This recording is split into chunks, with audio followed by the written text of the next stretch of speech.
శీతాకాలంలో కోసిగా ఉండే నీ కోగిళ్ళలో కరిగే వీలే లేదే ఇక. వెన్నెలలో తారలన్నీ కప్పుకుంటూ గడిపే సమయం రాదా ఇక.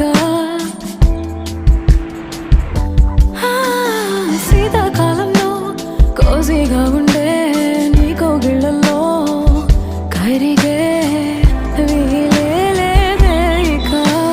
వెన్నెలలో తారలన్నీ కప్పుకుంటూ గడిపే సమయం